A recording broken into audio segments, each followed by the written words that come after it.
In the heart of San Francisco, a beacon of modern luxury, the Millennium Tower stands as a stark testament to ambitious urban development. Completed in 2008 at a cost of $400 million, this 58-story residential skyscraper promised unparalleled views and exclusive living. Yet, beneath its sleek exterior, a silent crisis has been unfolding for over a decade. What was envisioned as a monument to engineering prowess has instead become a cautionary tale of a structural nightmare, slowly but inexorably, losing its battle against gravity and geology. This isn't just a flaw, it's a fundamental challenge to the very ground it stands upon, demanding immediate attention. The physical manifestations of this structural distress are undeniable and growing. Since its completion, the Millennium Tower has sunk an astonishing 18 inches vertically into the ground. But the problem isn't just vertical, it's also tilting. The building's top is now leaning approximately 14 inches to the northwest, creating a distinct, noticeable slant that homeowners and engineers alike find deeply alarming. This uneven settlement places immense, unanticipated stress on the building's internal structure and facade, raising serious questions about its long-term stability and integrity. The visual shift is subtle from the street, but profoundly significant up close, challenging its structural resilience. The root of the problem lies directly beneath the tower, its foundation. Unlike many skyscrapers in seismic zones that extend deep into bedrock, the Millennium Tower rests on a concrete slab supported by friction piles driven into layers of sand and clay. This design choice, while common for lighter structures, proved catastrophically insufficient for a 645-foot, 58-story behemoth in San Francisco's soft, compressible soil. Engineers opted for a shallower foundation based on early assessments, a decision that would later lead to significant unforeseen consequences. The underlying geology demanded a more robust and deeply anchored solution, a fact now painfully clear and under scrutiny. The disparity between predicted and actual settlement is perhaps the most damning indictment of the initial engineering. Original soil reports prepared for the Millennium Tower project forecasted a total settlement of approximately 4 to 6 inches over the building's lifespan. This was deemed acceptable for a structure of its scale. However, the reality has been dramatically different.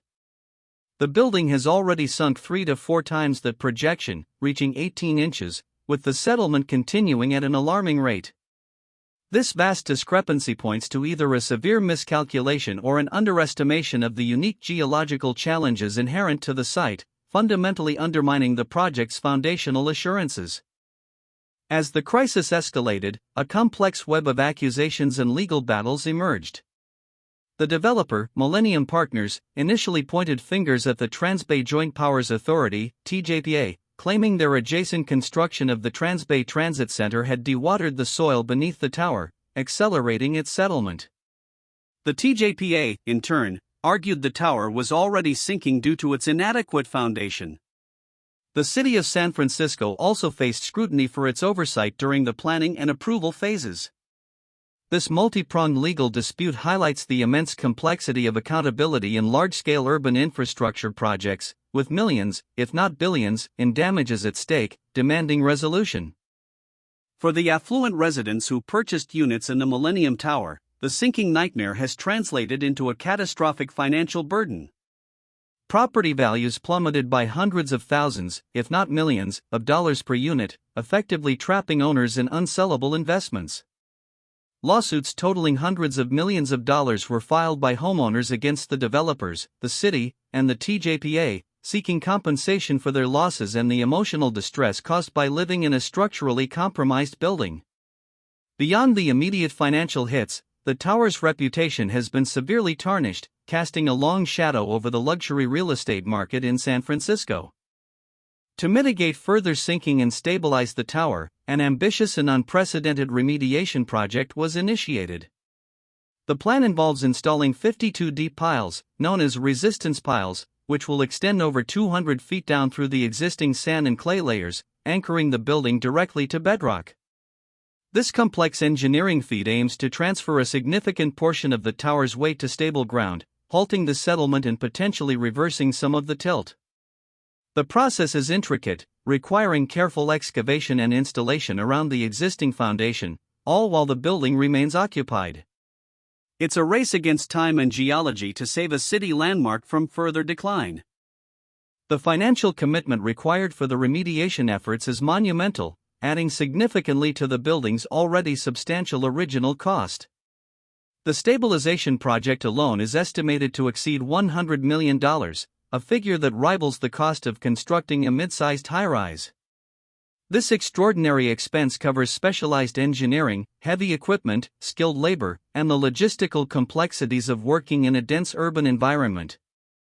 When factoring in the original $400 million construction cost, the legal settlements, and the plummeting property values, the total financial impact of the Millennium Tower crisis easily pushes its true cost well beyond $500 million, making it one of the most expensive building failures in recent memory.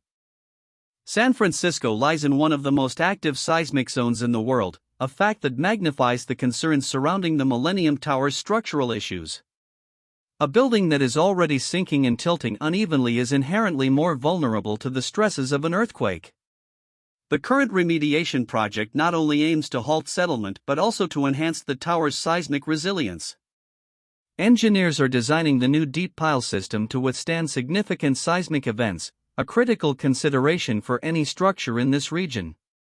The stakes couldn't be higher. Failure to properly reinforce could have catastrophic consequences during a major tremor, putting countless lives at risk. The Millennium Tower saga offers invaluable, albeit costly, lessons for urban development globally.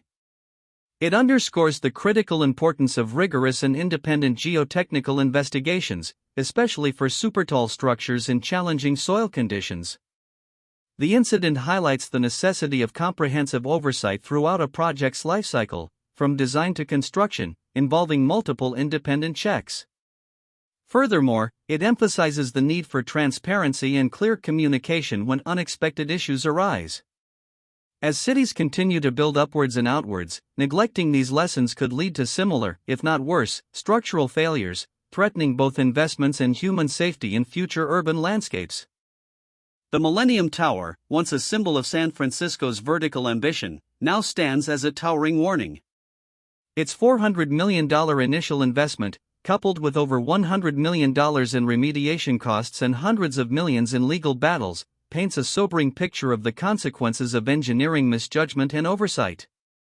As the painstaking work to stabilize its foundation continues, the story of this sinking skyscraper serves as a potent reminder that even in an age of advanced technology and engineering, the fundamental laws of physics and geology remain supreme.